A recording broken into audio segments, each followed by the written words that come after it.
Jeremy Oliver sitting outside the Botanical in the main road to the South Yarra, enjoying some fabulous wine, almost under the sun here in Melbourne.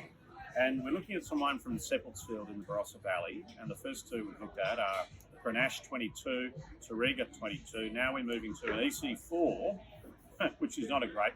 It's the name of a wine that is a blend of Cabernet Sauvignon and Shiraz, traditional Australian blend. First thing I'd note to you is it's in a different bottle shape, right?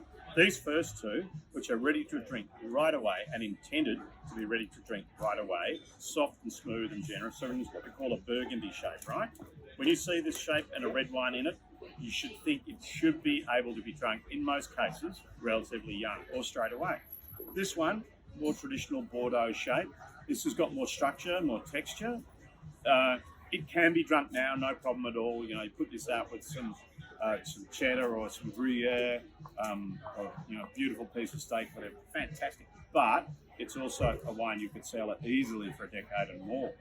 So let's have a bit more of a serious look at it.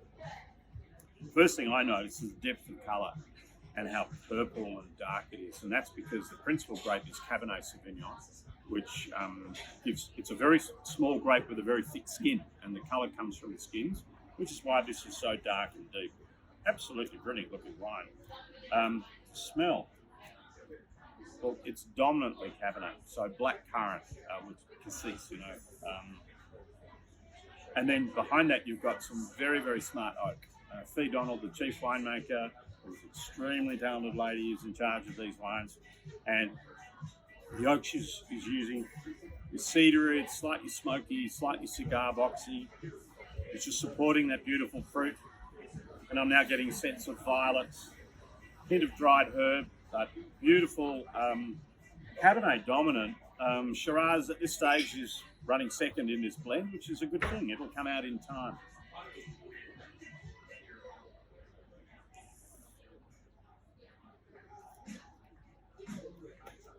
I just drank it. I'm supposed to be working. I'm supposed to be fitting this out. That's too good. Goodness me. Right. Incredibly low, right? When you want to know, firstly, if a wine's any good, it should taste all the way down your palate. This goes forever. The fruit is intense. It's sort of coating your mouth. Black currant, mulberry, dark plum, smoky oak, cigar boxy oak, vanilla. Hint of smoked bacon under that too. Fantastic. And the tannin is like gravel. It's got a real texture to it. It goes forever. It's wrapped up in a really refreshing acidity that's quite sort of mouth-watering in its own way. Fantastic. Beautiful balance. Cracking wine. It's a classical Australian blend. We're the only country pretty well that blends Cabernet and Shiraz together. It's illegal in most of Europe, and especially in France, where these great varieties come from. But this is just a wonderful, classical, long-term Australian Cabernet-based wine. If you're a fan of wines like Penfolds, Bin 389, this is comparable quality at a fraction of the price. So that gives it some sort of stylistic and sort of placement for you. It's 21 vintage, which is outrageously good vintage in the Barossa and much of southeastern Australia. Really, if you made a bad wine in 2021, you really should be looking for another job, in my view. But this is just a real achievement and unbelievable value, which is why I'm talking about it here and now. You won't be disappointed if you buy it. You can drink it now. Certainly keep this for 20 years plus.